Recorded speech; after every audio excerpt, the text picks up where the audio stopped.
Welcome to Litpoetry, the podcast where we go on a journey of discovery, reading, analyzing, and discussing great poetry from around the world. Poetry is worth it because the reading and writing of poetry is a revolutionary act that has the potential to transform both the reader and our world.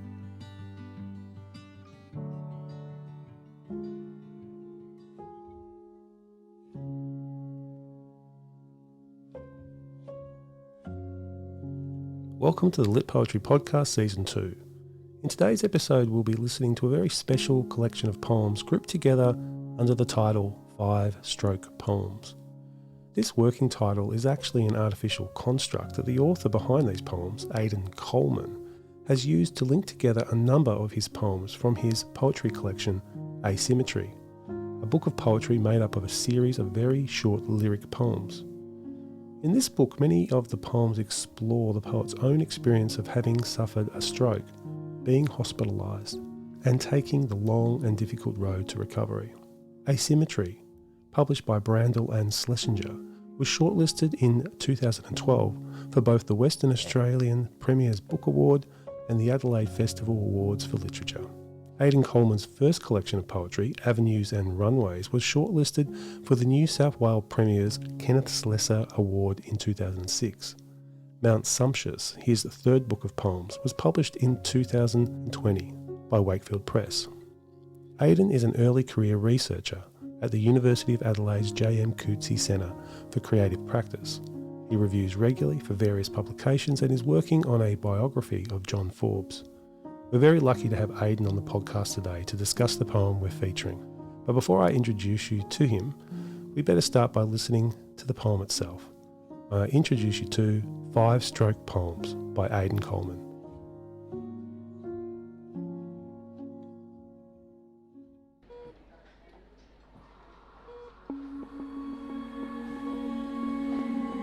Five-Stroke Poems by Aidan Coleman.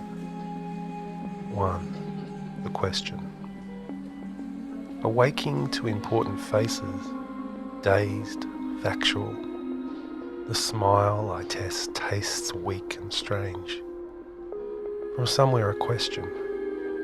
I speak an empty comic bubble. I try again, and now again. Nothing but air and the hum of the room, the click and dull bounce of machines. 2. What happened? Here's what I remember. Light and the heavy bell of the ceiling, the reach of odours, the head pain eclipsing every other detail, so that slow voices had to fight to get in, and then the dark room riding away, your hand an anchor, a tangible reason, then burnt breath, then nothing. 3. Shower. There's something terrifying, though it's not the chair or the thought of water. It's that I've been manhandled here on a morning like too many late nights. My bad arm pinned close in a makeshift sling. They boss the other with soap and flannel. The nurse is stern, abrupt, cruel, she admits. To be kind because so many don't make it back. Instead of her, Leanna drives me with 2 towels, scruffily, like a wet dog. I savour this more private attention, bask in her tender rough touch. 4. Night. The sounds of evening peel away, leave only this carnivorous hum. It's not my heart but my brain that's beating. I'm okay, I'm okay, I'm okay, I'm okay. There's nothing now between you and me. It's simple as a diagram. A helicopter swings its light like someone bringing up a bucket. I ransack the drawers of my mind for comforts. I know somehow the rules have changed. For someone, death is this. 5. Static. With my left hand I pick up the paper, bully it flat. I begin to read familiar words. They come off the page at different speeds, so I catch, fumble, drop. As they enter, the head's static. They switch, dissolve. I begin again, slower, more concentratedly.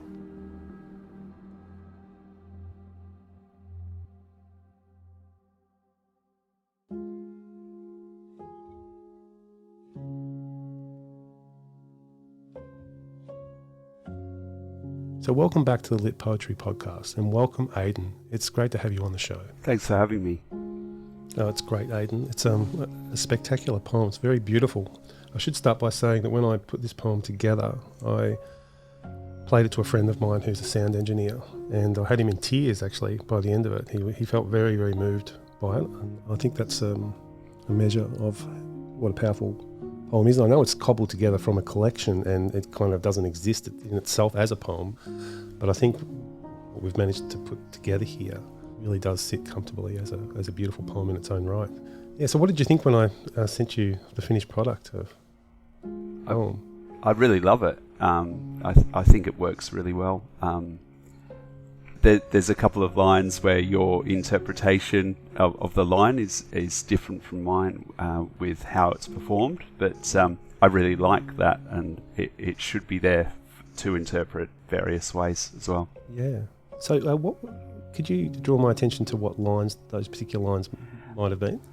One line that really stood out was "Here's what I remember," because for me that's a very it's delivered in a sort of flat, dull sort of way, and it's like a list of things that I remember, the sort of vagueness of the moment, and so I sort of added a lot of pathos to that, rather than sort of that.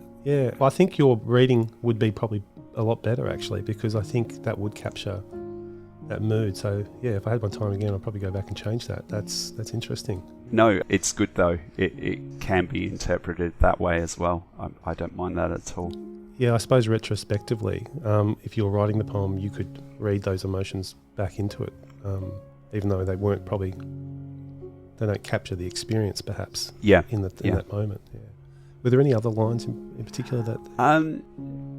Not that I remember, but it's interesting because I might read some lines differently on different days, and you go back and find things in a poem after you've written it years later that become more foregrounded, I suppose. They become maybe slightly different to your meaning when you wrote them at the time. Yeah, that's right. And look, I'm prone to reading things emotionally, so I think I bring that to recitals in particular. Yeah. It's very interesting though I know that in my own past, I've had read poems which I haven't connected with and really struggled, and then sometimes you meet somebody who will read the poem and you'll hear a reading of it and go, oh my God, that poem is now alive to me. It's that world of interpretations is very interesting. Yeah, how it works. It might be really good just to hear a little bit about yourself for our listeners, a bit about your background, poetry that you write, how you entered into becoming a poet and practicing this art form. And just a little bit about yourself. Yeah, well, my mum was a librarian and my dad a mathematician, so I definitely followed in her footsteps in loving books and poetry. So I'd always loved poetry from a really early age, but then I had a brilliant English teacher in Year 12, as many of us do, who got me into the Romantics and T.S. Eliot. But then at uni, I wrote a lot of bad poetry, sort of faux Eliot, things that, were about things I wasn't really feeling at the time. But then I discovered Australian poetry. Unfortunately, not through my BA I was doing at uni, but through my private reading. And that really allowed me to connect what I was writing to what was going on in my world. Very much a poetry of the everyday I was drawn to. initially. Yeah, so going from Eliot, who was about a different context and big ideas, and then but then moving it back to the everyday. That makes a lot of sense, and it's interesting with the trajectory of a person entering into poetry. To find your voice is a very difficult thing, and I suppose you have to start where your maturity level is and where what the entry point is. That's your experience there. Yeah, so I went on to become an English teacher, and I always tried to connect my students. We would study Eliot and Romantics and those sorts of poets as well, but I really tried to connect them with even local South Australian writers, and I found they write much better poetry, actually, connecting to, the landscapes they're seeing around them, or events that are at a more micro level and on a less grand stage, I suppose. Yeah. So do you think the grand stage stuff is for later life, or for a young audience? Like, is it better? So you're saying it's probably better to ground their exposure to poetry more in the here and now. I think they need both, but I think eventually you're going to get to those grander themes through that concentration on at the level of the sentence at first, and on the level of everyday stuff that's going on in your life. Yeah, no, I think you're right. I'm a teacher as well, still teaching.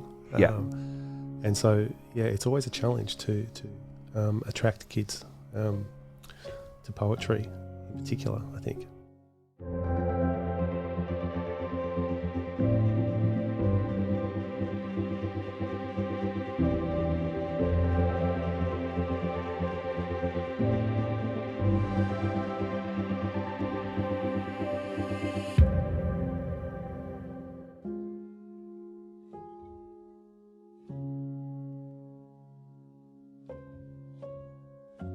Aidan, a little bit about when we're thinking about the poem in particular, I think it touches upon some very vulnerable subject matter. So it clearly goes into that sort of place of your stroke and your recovery. It raises a lot of questions. I think it's a very valuable poem because it particularly gives the reader an insight into an experience that most people do not have, they don't understand. Can you talk to us a little bit about the process of, I know it's not a poem as so it's cobbled together from Asymmetry, which is a collection of small lyric poems, but maybe you could talk about Asymmetry in general too. But what was the process and what was the emotional journey for you like? What were your thought processes? Just tell us the story of this poem that we've listened to. Well, at first, when I had the stroke, I thought I'd lost the ability to write at all. Metaphor is very much a driver for poetry. It's a driver for my poetry. And I thought I'd lost the ability to create metaphors. And it was interesting when writer friends visited me in hospital when I could barely speak. And I thought, are we friends anymore? I've lost this connection because we used to talk about literature and ideas, and I got very depressed that maybe I couldn't write anymore. Then I went to a poet's wedding, Peter Goldsworthy's wedding. It was on Good Friday, which is very Goldsworthy. Yeah. And I was at a table of writers, and that was the sort of nadir of my depression about this sort of thing. And this was 8 or 9 months after the stroke, and I still hadn't written anything. And I went home from that wedding, and I wrote the last poem in Asymmetry, which isn't about the stroke at all. It's about New York and this moment in the city of New York when I was leaving an art gallery with Liana, my wife, and it started to snow, and it was this beautiful moment that I'd tried writing about before I had the stroke, and it didn't come. But there, straight away, it just came out in one sitting, basically, almost as it appears in the book. And that sort of unlocked something, and I started to write love poems to Liana, which is the book is called Asymmetry because of the effects of the stroke, but also it's in two parts, and the shorter section at the end consists of... So I'm making a connection here. So in the middle poem, Liana is the nurse that... Or is that a different name? That's a different... she wasn't a nurse, but she was okay. there... through those... So she's nursing you. Okay. Yeah. Yeah, so the nurse is before, and then she comes in and she dries you, and there's that tender, which is rough nice touch. because Yeah, Liana's beautiful. Yeah, a presence in those poems, but then it and her ends, hand as well as a presence earlier on, sort of pulling you back from the darkness. Yeah, and I suppose love is the note you want to end on without being too sentimental about it. Yeah. But I wasn't in a position at sort of 8 or 9 months to revisit the stroke because it was too emotionally raw. And I was really struggling with going under with depression and the old life I'd seemed to have lost at that stage. And I was doing a lot of rehab and I had still a lot of deficits. I have some deficits now, but not nearly so many as I had then. So it was a fairly major stroke then? Yeah, at first I couldn't talk or walk or move my right arm at all. Most of those things started coming back after a month, but my speech is slower than it was pre-stroke, now 14 years on, but it was very, very slow, very halting.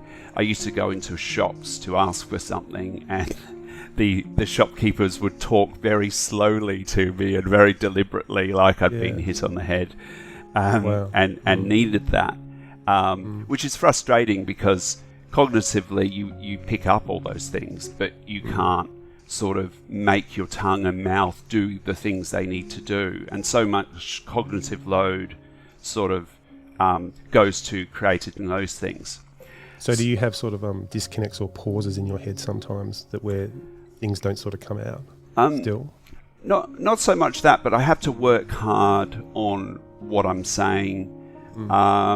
Sometimes when I type something, I'll confuse pronouns, participles, stuff like that because of the mental effort that those things take. But I can still write well if I can draft something. So at the sort of 8-9 month mark, I was ready to write love poems, but I wasn't ready to write stroke poems. Yeah.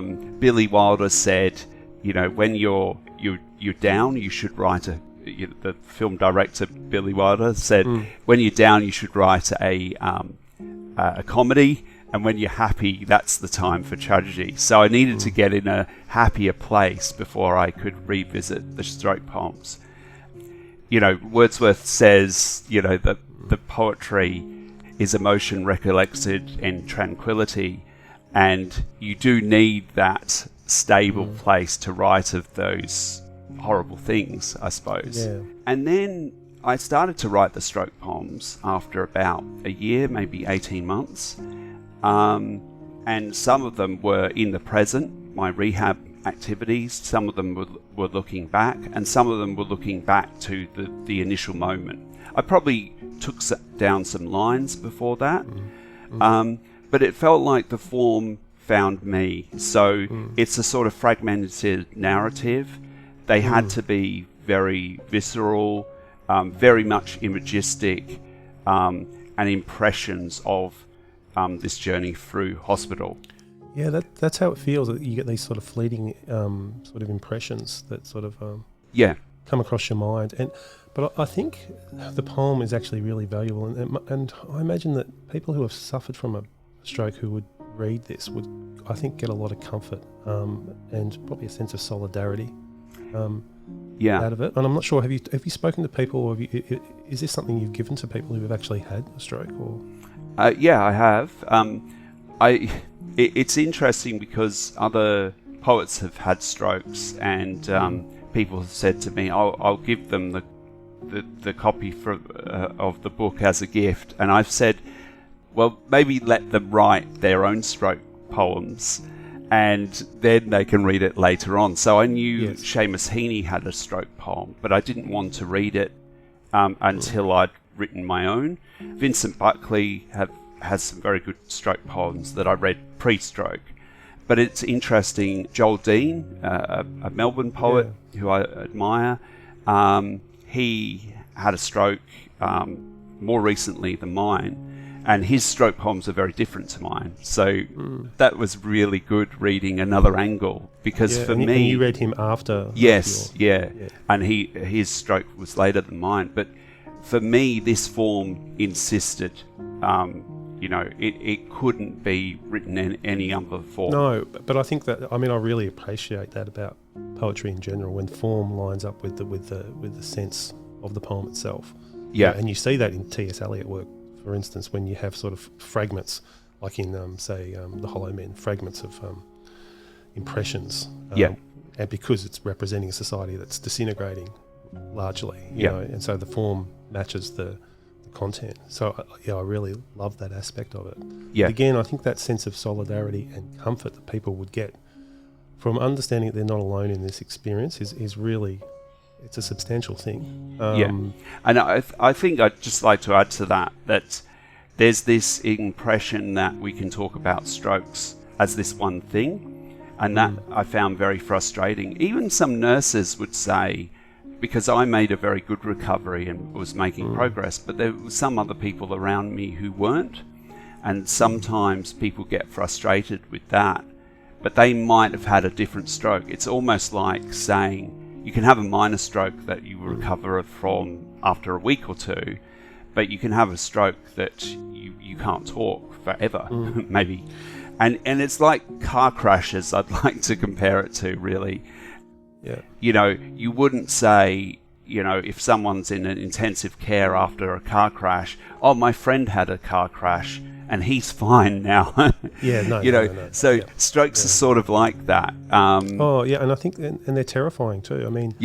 I know stories of, that it depends where the stroke hits you as well, but it can actually change aspects of your personality. If it hits you in places that, you can become suddenly like from a very gentle person to an angry person, it can elicit that sort of response. And that, to me, the fear of actually becoming a different person to others, that would be, apart from your mental faculties, that would be the other fear. Well, my stroke was caused by a brain tumour that's growing out of my brain stem, and they couldn't get all of it. It's a reasonably benign tumour, but after that operation, the double blow of that, I did change in personality, which was terrifying for my wife. Oh, wow.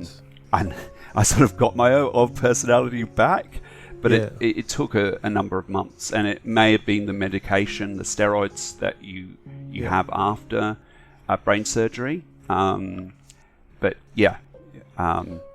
I imagine that the nature of your love with your wife built through these particular events is fairly profound. Would I be right in saying that? Yeah, she was there every step of the way, and we're still together. She endured a lot through that. Yeah. Well, it's an amazing thing. Yeah, it's interesting as well that you talked about how you'd lost a sense of, or you were scared of losing a sense of metaphor. But it's interesting. I was going through the poem and looking at different aspects, and there's a lot of metaphor in here. You describe her hand as being an anchor, and I love the line in particular where you're where is it? I ransack the drawers of my mind for comforts, which is just this amazing sort of, I get this vision of this person sort of bewildered and lost, sort of opening drawers frantically trying to find information, but it's not there. Yeah, I did get this sense of I was thinking in a new way, and the thinking was so effortful. I was more aware of those processes, that trying to get back to basics and think through things. It's the final poem about reading the advertiser. That was the real shock when I was reading words I didn't expect to read in this way, and it was all scrambled in my head. There was this kind of static, I suppose. And originally, when I couldn't speak, I thought eventually, I don't know how I got someone to do this, but I wanted a dictionary so I could point to words, but I found out I couldn't really do that. I lacked initially the cognitive function to do that. Yeah, I can't imagine what that experience is like. It draws my attention to that last poem in the sequence, where you know the word that really sticks out to me is the word bully, when you've got the paper and you bully it flat. Yeah. And the sense of frustration captured in that little word, because we all, it's not a word that we use a lot. So when you do use it in writing, it really sort of punches above its weight, I think. Yeah. It leaves a very deep impression.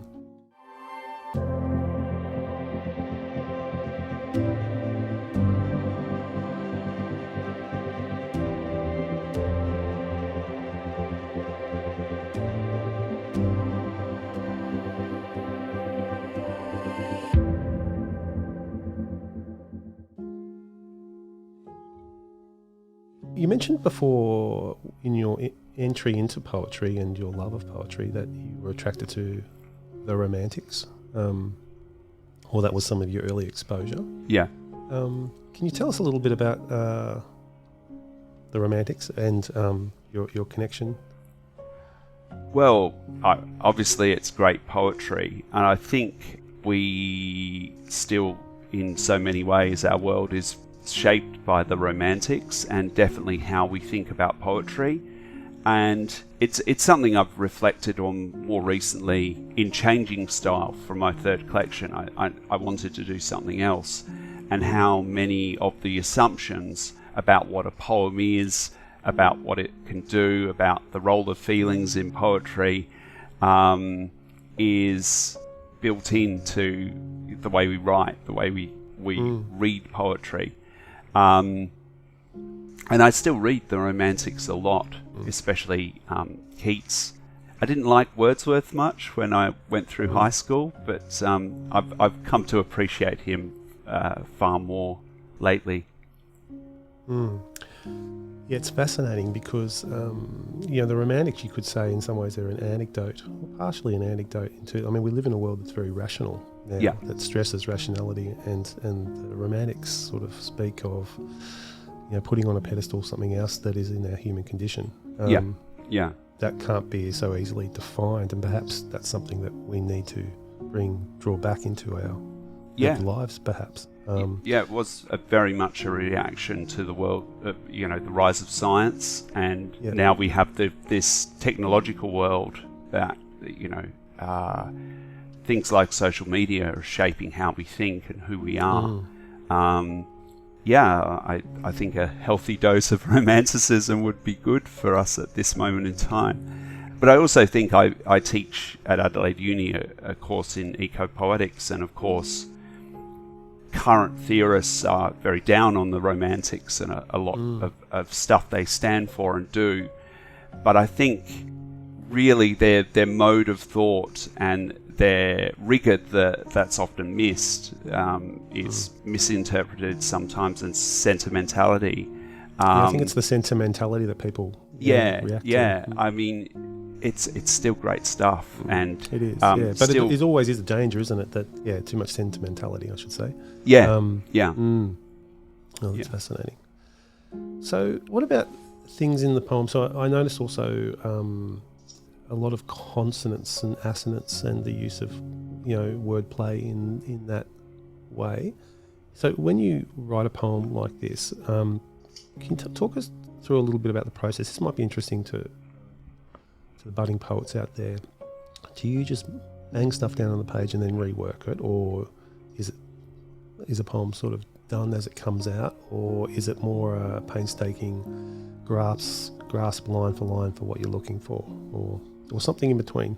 Often I start with a line that I find compelling, a phrase that must be musical as well as be maybe a good image. And I would tend to build a poem around that. Really, in a book of such short lyrics, most of them came out 80% how they were in the first sitting, and then I'll really look at the line breaks, really look at every individual word. Probably something that I've really changed between writing this book and my third book is now I care a lot more about titles.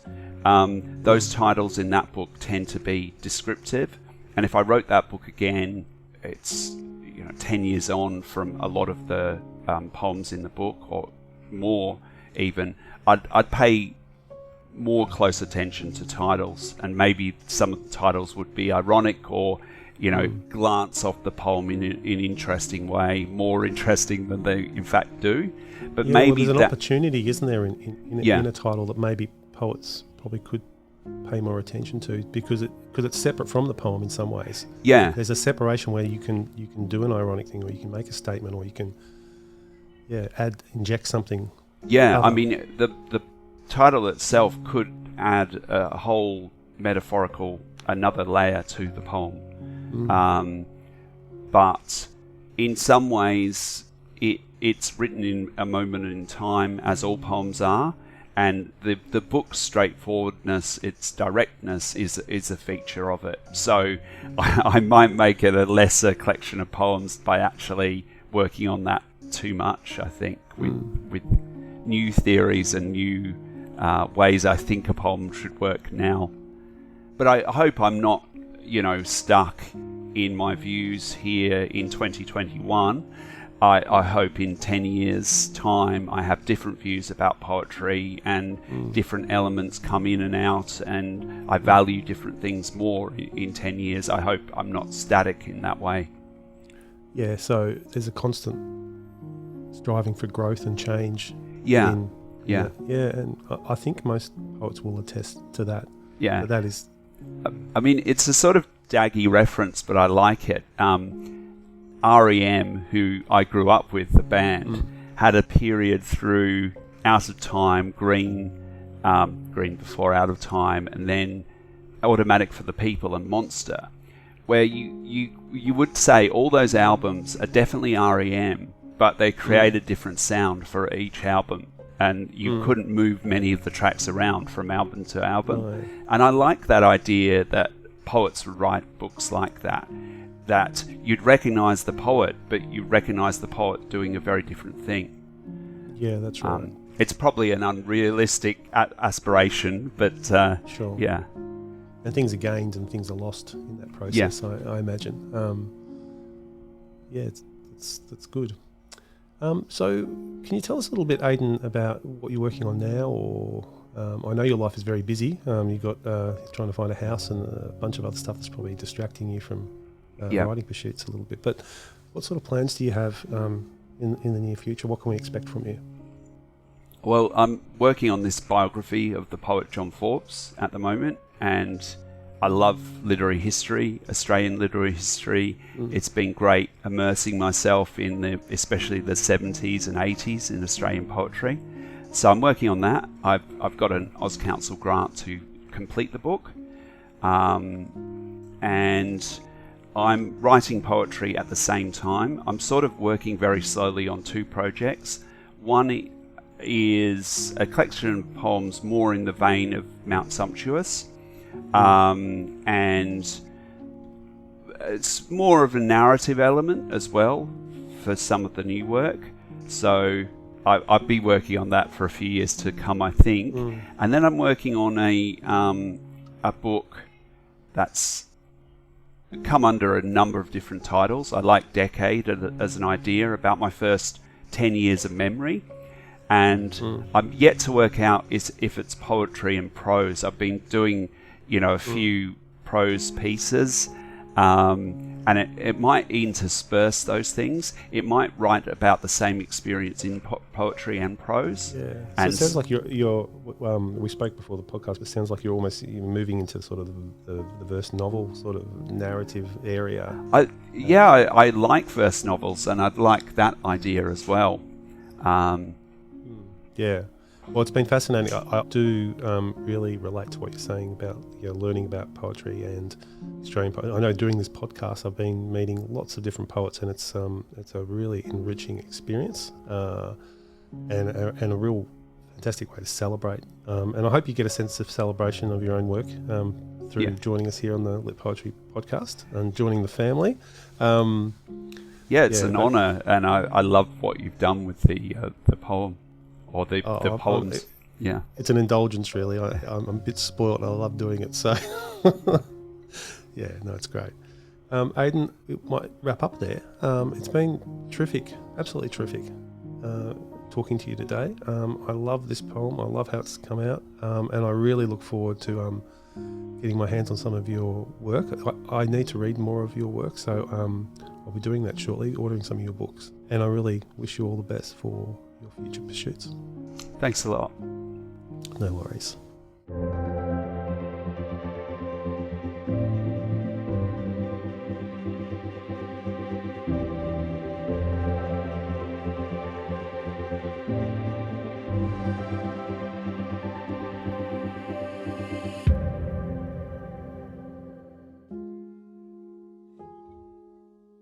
So it's time for us to sign off for another week. In our next episode, we'll be looking at Wilfred Owen's famous poem, Dulce et Decorum Est. So make sure you tune in to what should be a great discussion. Of course, if you're looking for other poetry resources, you can visit our website at www.litpoetry.com. We'd also like to encourage you to support our work by subscribing to the podcast or to our YouTube channel. I hope you enjoyed today's discussion with Aidan Coleman. Until next week, I'll see you later.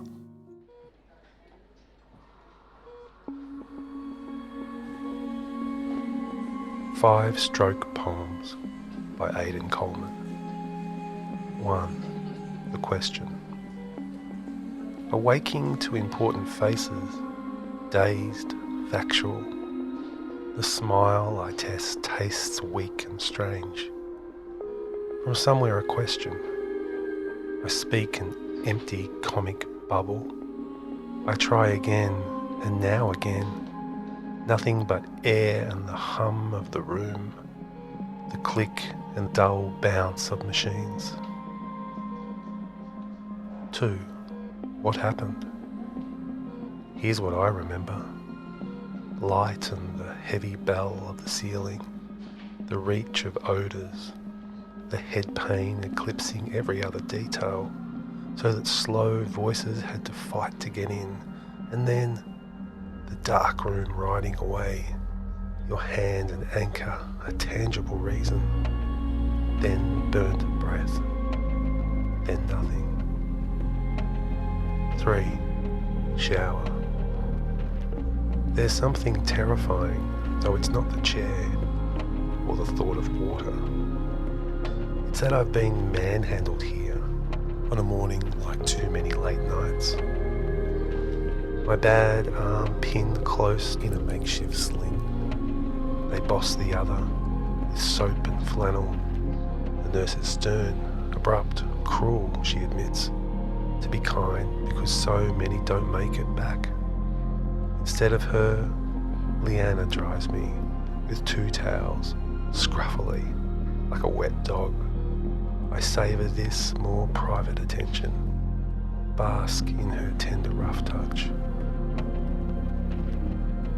4. Night. The sounds of evening peel away, leave only this carnivorous hum. It's not my heart but my brain that's beating. I'm okay. I'm okay. I'm okay. I'm okay. There's nothing now between you and me. It's simple as a diagram. A helicopter swings its light like someone bringing up a bucket. I ransack the drawers of my mind for comforts. I know somehow the rules have changed. For someone, death is this. 5. Static. With my left hand I pick up the paper, bully it flat. I begin to read familiar words. They come off the page at different speeds. I catch, fumble, drop.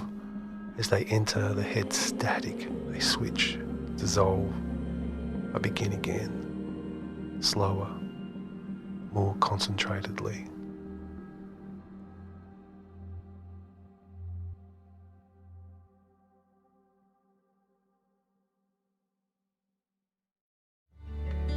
You've been listening to the Lit Poetry Podcast, presented by James Laidler. For more podcasts, poetry videos, and other useful resources, visit our website at www.litpoetry.com. Thanks for listening.